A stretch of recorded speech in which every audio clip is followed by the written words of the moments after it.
Hello friends, welcome to Wikigirl. आज हम बात करने वाले हैं समान नागरिक संहिता यूसीसी यूनिफॉर्म सिविल कोड के बारे में।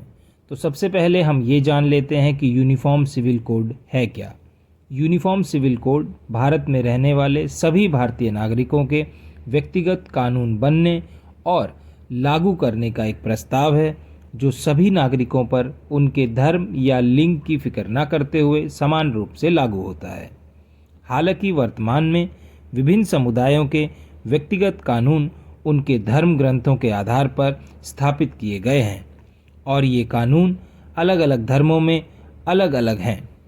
यूनिफॉर्म सिविल कोड किसी भी जाति या धर्म के अपने निजी कानूनों से परे है और ये उन कानूनों से ऊपर भी है। यूसीसी यानी यूनिफॉर्म सिविल कोड कई वर्षों से भारत में एक विवादास्पद विषय रहा है। ब्रिटिश राज के दौरान भारत के दो बड़े समुदायों हिंदू और मुस्लिम नागरिकों के व्यक्तिगत कानून बनाए गए थे।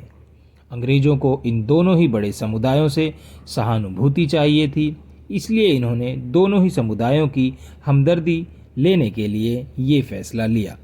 अंग्रेजों को डर था कि कहीं ये बड़े समुदाय विरोध पर उतर आए तो उनका भारत में पैर जमा पाना मुश्किल हो जाएगा, और यही वो कारण था कि वो अपने शुरुआती दौर में इस प्रकार के घरेलू विवादों में हाथ डालने से बचते रहे।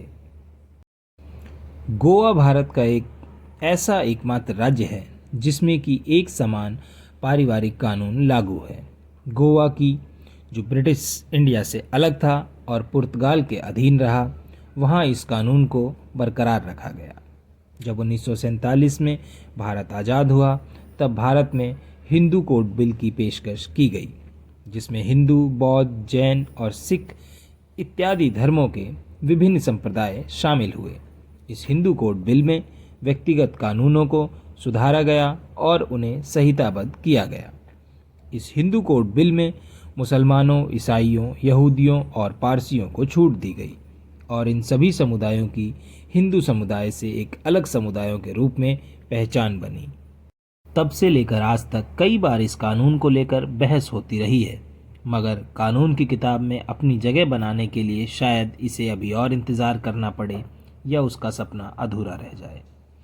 ये देखना बहुत ही दिलचस्प होगा कि कैसे भारतीय जनता पार्टी इस विविधता में एकता वाले देश में एक समान कानून को लागू कर पाते हैं। पिछले कई कानूनी मुद्दों में भारतीय जनता पार्टी को जनता की तरफ से काफ़ी विरोध झेलना पड़ा है। अगर बात करें पिछले मुद्दों की तो नोटबंदी, जीएसटी, किसान आंदोलन, एनआरसी, ये सभी मुद्दे विवादित रहे हैं।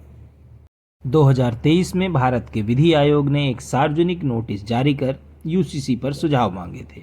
इससे पहले 2018 में विधि आयोग ने कहा था कि अभी इस समान नागरिक संहिता की आवश्यकता नहीं है।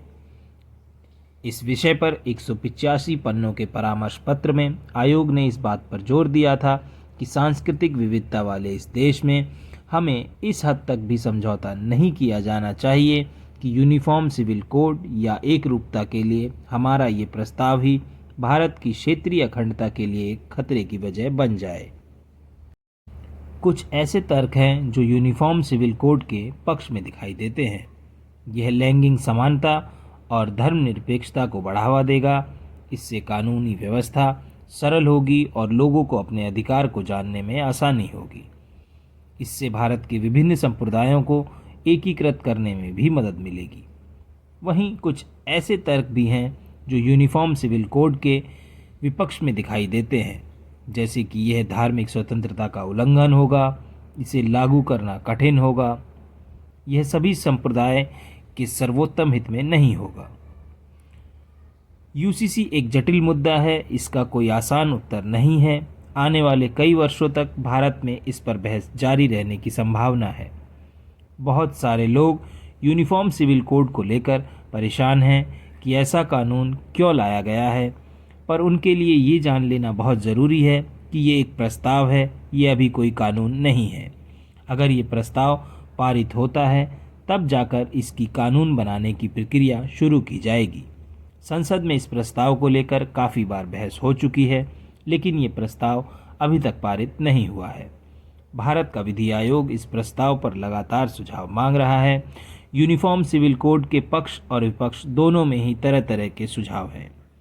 जैसा कि हमने पहले कहा था, ये उलझा हुआ और पेचीदा मुद्दा है जिसका अभी कोई सरल या आसान जवाब दे पाना मुश्किल है।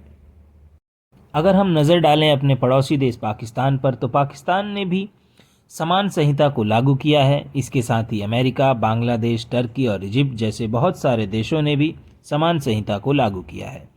भारत भी इस राह में है, मगर फिलहाल भारत में समान संहिता नहीं है क्योंकि भारत में धर्म के आधार पर निजी कानून बनाए गए हैं। हिंदू, जैन, सिख और बौद्ध धर्म के लिए लोगों ने अपने व्यक्तिगत कानून बनाए हैं और वहीं मुसलमानों और ईसाइयों के अपने अलग व्यक्तिगत कानून हैं। कुछ लोगों का मानना है कि सभी नागरिकों के लिए समानता सुनिश्चित करने के रूप से एक समान कानून संहिता का होना आवश्यक है। दूसरों का मानना है कि यूसीसी धार्मिक स्वतंत्रता का उल्लंघन करेगा। अभी के लिए इतना ही। हम लोग जल्द ही जुड़ेंगे एक नए विषय के साथ। तब तक के लिए धन्यवाद। और हाँ, अगर आप हमारे चैनल पर नए हैं तो इसको सब्सक्राइब करिए। वीडियो अच्छा लगा हो तो लाइक करें और आप किस विषय के बारे में जानना चाहते हैं वो हमें कमेंट्स में लिख के बताएं। धन्यवाद।